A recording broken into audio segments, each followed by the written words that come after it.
My name is Michael Taylor, and I used to sell bonds for a well-known firm on Wall Street. And I write a syndicated finance column for a couple of newspapers here in Texas.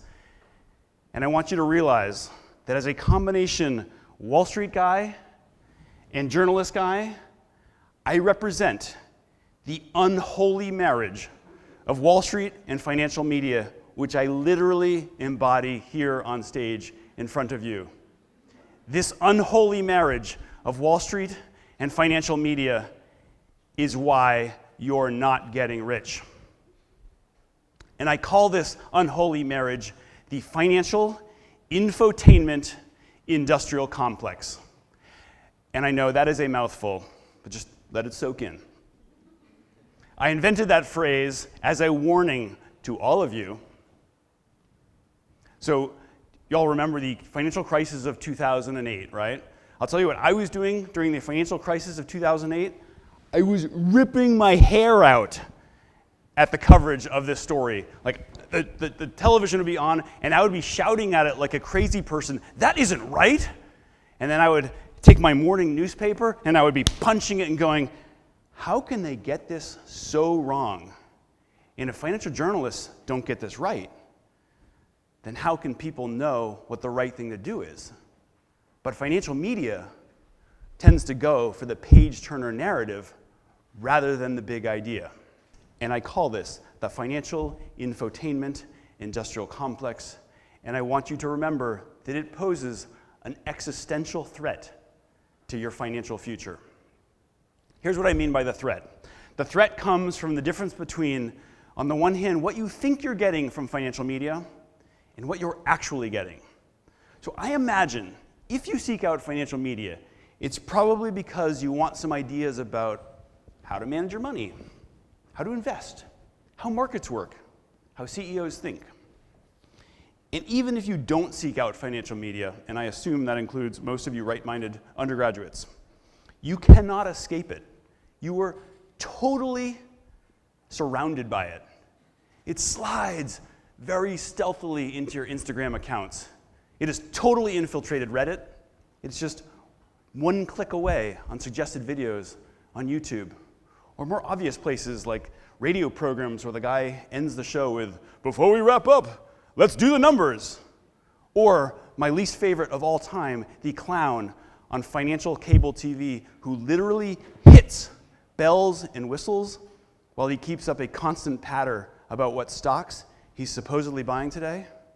Or what you all were reading this morning, blogs for 8 tips for the broke college student. You think you're getting some ideas about how to manage your money and do it right and maybe get wealthy someday.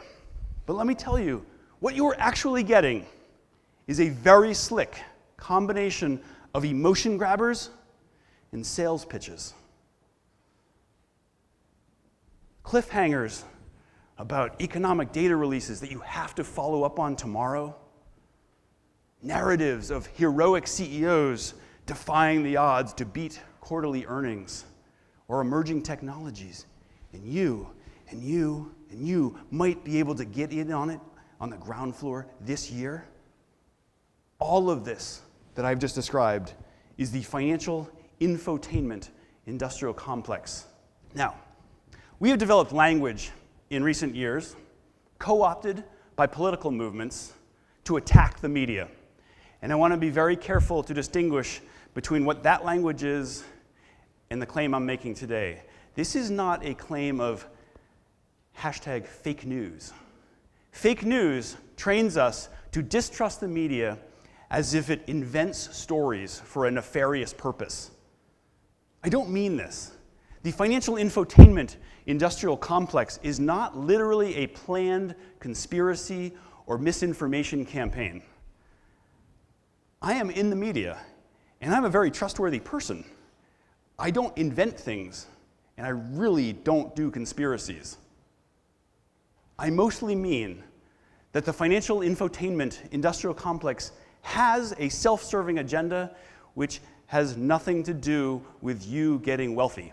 So I want you to, you're probably thinking, well, tell me what the actual agenda is, and I will tell you what the agenda of the financial infotainment industrial complex comes in 3 parts. The first is to extract a short-term emotional response from whatever story it's putting in front of you, with which it hopes to capture clicks and eyeballs, subscribers, ratings, with which it holds your attention long enough to sell you something. That is the underlying agenda of all financial media. Never forget this.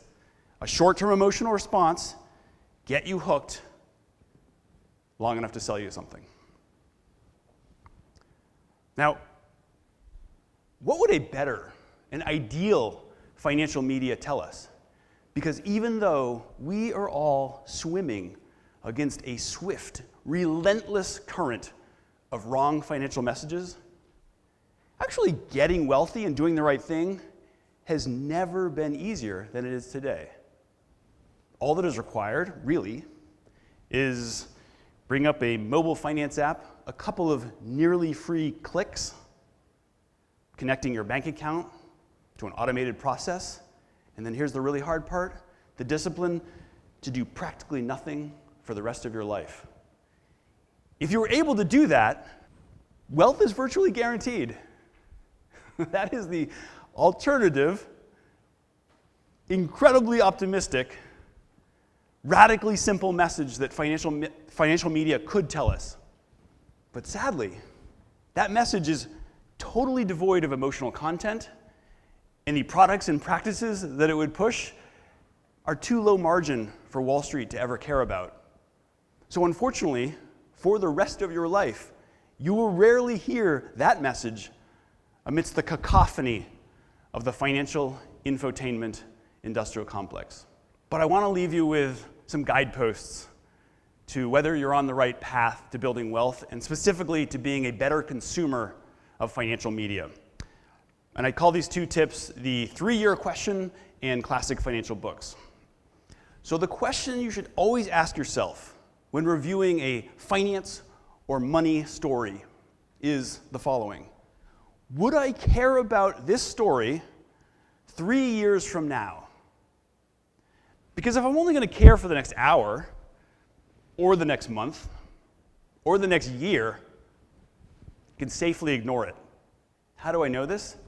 Because if you're doing it right, if you're building wealth the right way, nothing important happens to your investments over the next hour, or the next month, or the next year. So when some stock you're following drops by 20% because of the viral video about the airline mishap, or the CEO is completely melting down on Twitter, it doesn't mean you need to do anything. It doesn't mean you need to sell or buy that stock. It doesn't mean anything at all. Those are headlines practically every day from financial media. But mostly they don't matter for more than a couple of days. So my first tip is always apply the 3-year question to any financial media story. Would I care about this 3 years from now? My second tip follows logically from the first 3-year question, and it is to radically filter and fundamentally alter what media you pay attention to, given the 3-year question. So I want you to think to yourself, what media should we let through this extremely tough filter? Wait for it. Books is really the antidote to our ultra-modern problem of the financial infotainment industrial complex. You see, books are written with a shelf life that starts at about 3 years. And the good ones, the classics, these will serve you well for 50 years, which is approximately the time frame over which you should live and build your investing life. I will give you one example to remember. Benjamin Graham's The Intelligent Investor.